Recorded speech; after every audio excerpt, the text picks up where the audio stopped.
Okay then, ladies and gents, welcome back to some Kerbal Space Program. As promised, here is my trip to Laythe. Well, as you can guess, it didn't go exactly as according to plan, but you probably would have known that anyway, judging by my track record, especially. I'm just showing you... well, I'm well aware that I said I wouldn't show you any of the maneuver nodes and that kind of crap, but it took me a long time, so you know what, fuck it, you're watching some of it with me. This is me just escaping Kerban, making sure that I'm aligning myself with Kerban's, what's it called, vector of travel. I can't remember what the movement is, perhaps I should look it up. In fact, I'm going to pause this, look it up. And according to Wiki, it's called the Hohmann transfer. Basically, you're moving your apoapsis to the point where it will reach out as far as Jool, at which point you should have a lovely little encounter. And from that point onwards then, well, it just takes a little bit of tweaking en route in order to get you there. Now, those that are of a keen eye will notice that I'm coming in on the wrong direction. I thought I'd got it right. Do you know what? Everything went pretty smoothly up till this point. I was starting to fear for my fuel reserves. You can see they're pretty damn low. So yeah, I'm adjusting my Jool periapsis for a good aerobraking maneuver. There's a really lovely chart actually. I'll mark it in the descriptions if you want to get to a certain place depending on your speed.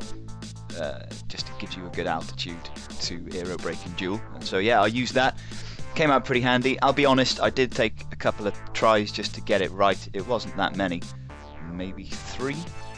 From that point onwards, it's all in one. I realised that I had no fuel, I was running out of time, so I just put the birdie down, and I left this in because I thought it looked pretty damn cool.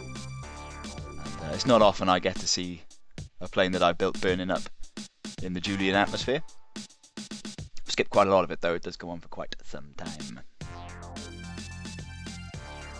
So on the exit of the atmosphere now, we're still burning up, but it's starting to slow down. Everything's starting to slow down, including my plane, and you'll be able to see once I hit the map up exactly what it's done to my orbit. Here we are. See, it's shrinking. At the moment it's getting interfered with by Laythe. It wasn't, well, it was what I wanted, but not exactly that. At this point I did consider reloading just to see if I could hit Laythe at this point, but I didn't go for that. It's so pretty. Alright then, it was about this point after I'd corrected my orbit to make sure that my periapsis wasn't tickling Jool's atmosphere once more. I had to adjust myself. Basically, it was do or die time. It was, we're landing this or we're going to fail trying. So, here we go. Hello, Laythe. Busting out a cheeky little bit of aerobraking once more. Just tickling Laythe's atmosphere enough to just bring it into a circular, well, theoretically, meant to bring it into a circular orbit. You notice that mine was just a little bit squiff. Normally what I do is try and circularize it, but again, we're low on fuel, we're just going to land this bad boy. And you can see the result of the aerobraking once again, exactly the same as Jool. We're circularizing our orbit-ish. I think I end up having to do about half an orbit's worth as I dip in and out of the atmosphere, which you will see now. Yep, there you go. So I didn't slow down. Well, I slowed down enough to be able to land, and you know what? That did me. And I'll be honest, I completely lucked out. I completely lucked out here. As you are probably well aware, Laythe is primarily an ocean planet, or an ocean world. Where I happened to come down was by this little landmass. I say little, it's quite large. And it had a peninsula jutting out to, well, the right as we're looking at it at this moment in time. There you go, you'll see it now. So I figured that looks about right. I'm going to give that a go. I can land it, I've done it before. Yes! I was well aware at this point that I needed to change my angle, so that's what I'm doing. Just leaning it lazily to the right, listing lazily to the right in true Han Solo fashion. I didn't want to go overboard and flip out, but at the same time I'd already tested this plane with bingo fuel. I knew that it could glide. I did say that when I flight tested it. Boom! And you'll see exactly what I meant when it's coming to land. It slows down to an absolute crawl at this moment in time though, because I've got full terrain scatter on, so it's just rendering all these little tiny rocks and stuff, as well as Jool and God knows what else. So yeah, my computer was hating me and life. Just dipping the nose, making sure that we're actually losing altitude.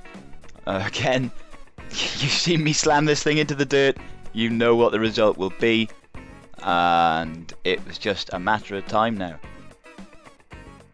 Just gotta be patient. It's a final little, I say, beauty shot, a profile shot, just before we hit the deck.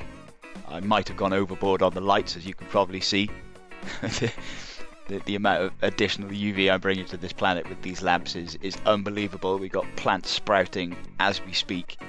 You'll notice that my surface speed is all the while being killed off ever so gently, ever so slowly. I thought I was going to land it a lot sooner, but I got sick of the lights, looking for the shadow, and once I saw that peeping, I knew it was almost time for the wheels to hit the deck.